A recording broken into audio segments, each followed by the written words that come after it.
चलिए हम देखते हैं पॉलिटी के एनसीईआरटी क्लास 6 के 6 चैप्टर है। चैप्टर के नाम है गांव का प्रशासन। देखेंगे भारत में 6 लाख से अधिक गांव है और उनकी बिजली, पानी आदि सड़क की जरूरतों को पूरा करना कोई आसान काम नहीं है।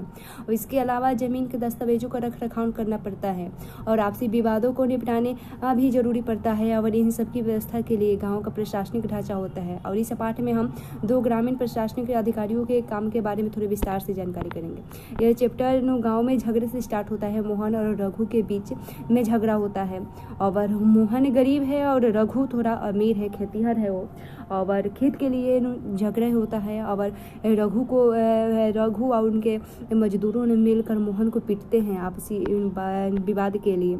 और कुछ लोग परामर्श देते हैं कि क्यों ना थाना पर जाकर रपट लिखवाया जाए, लेकिन कुछ लोग इसको नहीं मानते हैं। फिर भी अंततः बाद में राय करने के बाद सब जाते हैं लिखवाने के लिए। पुलिस से थाने का क्षेत्र में देखें तो थाने के रास्ते में एक पड़ोसी ने पूछा कि क्यों ना हम थोड़े और पैसे खर्च करके शहर के बड़े थाने में चले। मोहन ने समझाया कि ये बात पैसे की नहीं है, हम इसी थाने में अपना मामला दर्ज करवा सकते हैं क्योंकि हमारा गांव इसी क्षेत्र में आता है।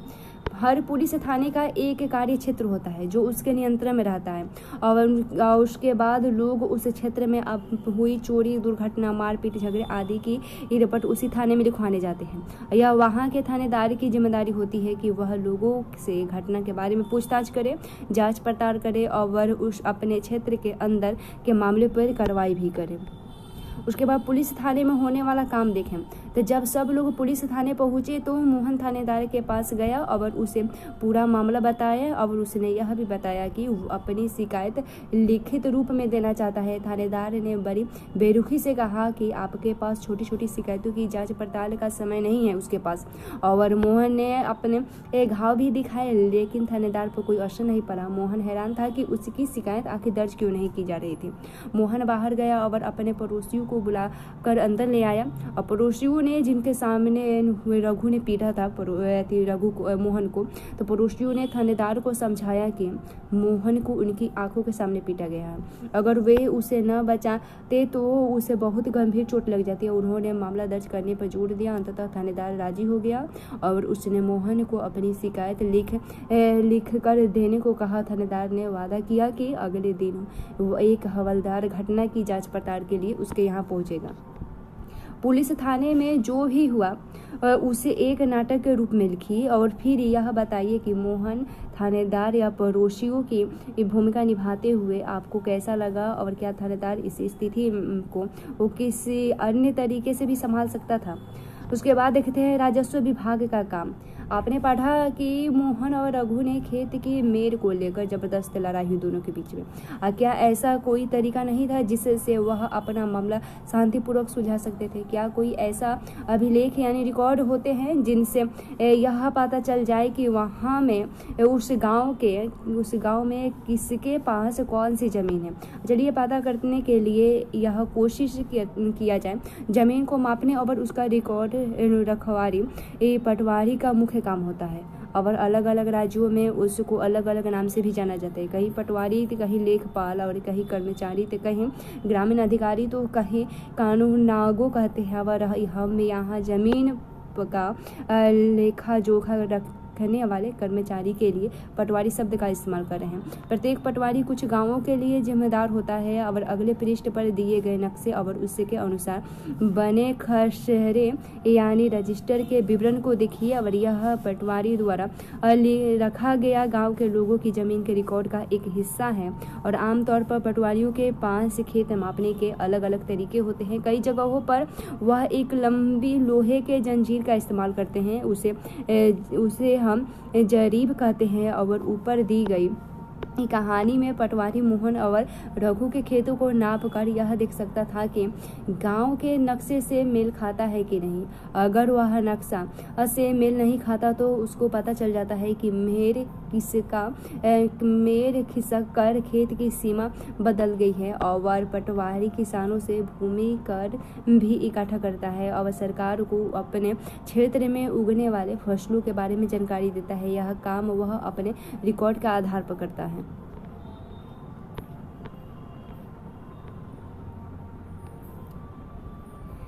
किसानों को अक्सर अपने खेत के नक्शे और रिकॉर्ड की ज़रूरी होती है और इसके लिए उनको कुछ शुल्क देना पड़ता है। किसानों को इसकी नकल पाने का अधिकार है, हालांकि कई बार उनको ये रिकॉर्ड आसानी से नहीं मिलती और लोगों को इसको हासिल करने में कई मुश्किलों का सामना करना पड़ता है। कई राज्यों में ये सारे रिकॉर्ड कंप्यूटर में डालकर पंचायत के दफ्तर में रख दिए गए ताकि वे आसानी से लोगों को उपलब्ध हो सके और नई सूचनाओं के अनुसार नियमित रूप से दुरुस्त होते रहें।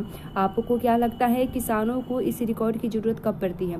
नीचे दी गई स्थितियों को पढ़िए और उन मामलों को पहचानिए इनमें से जमीन की रिकॉर्ड अनिवार्य होती है। यह भी बताइए कि वे किस लिए जरूरी है। एक किसान दूसरे किसान से जमीन खरीदना चाहता है तब, और एक किसान अपनी फसल दूसरों को बेचना चाहता है, या एक किसान को अपनी ज़मीन में कुआं खोदने के लिए बैंक से कर्ज लेना पड़ता है, या एक किसान अपने खेत के लिए खाद खरीदना चाहता है, या एक किसान अपनी ज़मीन अपने बेटी को में बांटना चाहता है। उसके बाद फिर हम आते हैं अपने टॉपिक पे कि पटवारी किसानों से भूमि कर भी इकट्ठा करता है और सरकार को अपने क्षेत्र में उगाने वाली फसलों के बारे में भी जानकारी देता है। यह काम वह अपने रिकॉर्ड का आधार पर करता है, इसलिए ज़रूरी है कि वह उनको समय समय पर दुरुस्त करता रहे। किसान कई बार फसल बदल देते हैं और कुछ और उगाने लगते हैं या कोई कहीं कुआं खोद लेते हैं। इन सब का हिसाब रखना सरकार के राजस्व विभाग का काम होता है और इस विभाग के वरिष्ठ लोग इन काम पर निरीक्षण करते हैं। भारत में सभी राज्य जिलों में बटे हुए हैं और जमीन से जुड़े मामले की व्यवस्था के लिए इन जिलों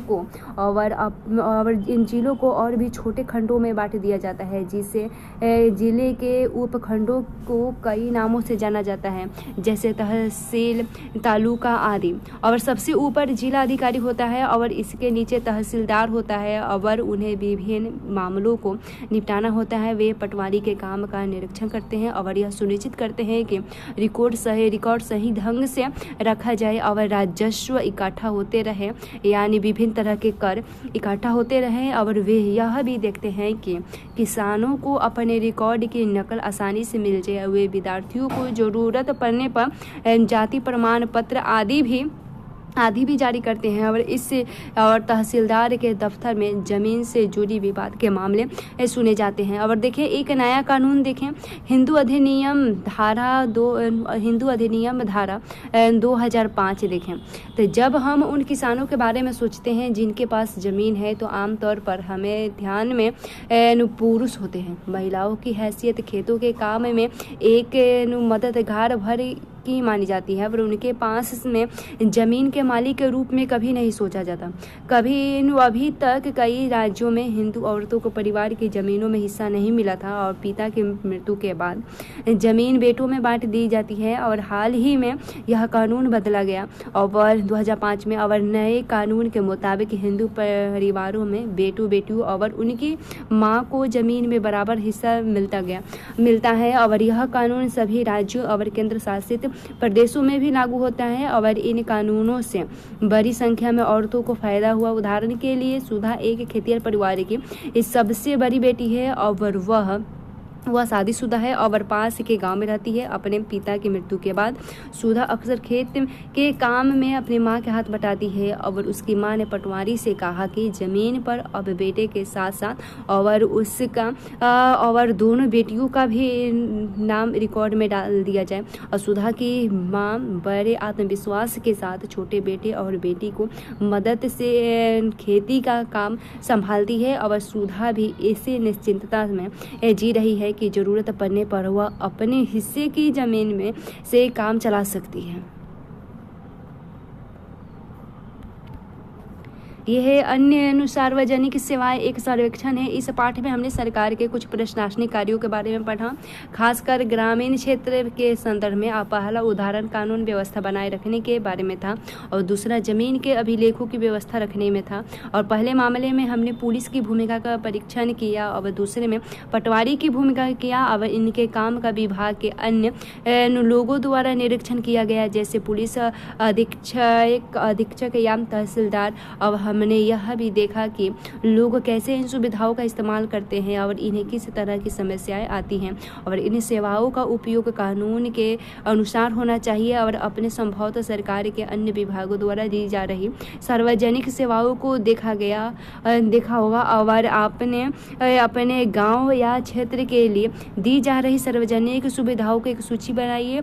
दुग्ध उत्पादन समिति, राशन की दुकान, बैंक, पुलिस थाना, बीज और खाद के लिए कृषक समिति, डाक बंगला और आंगनबाड़ी, बालवाड़ी, सरकारी स्कूल, प्राथमिक स्वास्थ्य केंद्र, अस्पताल आदि।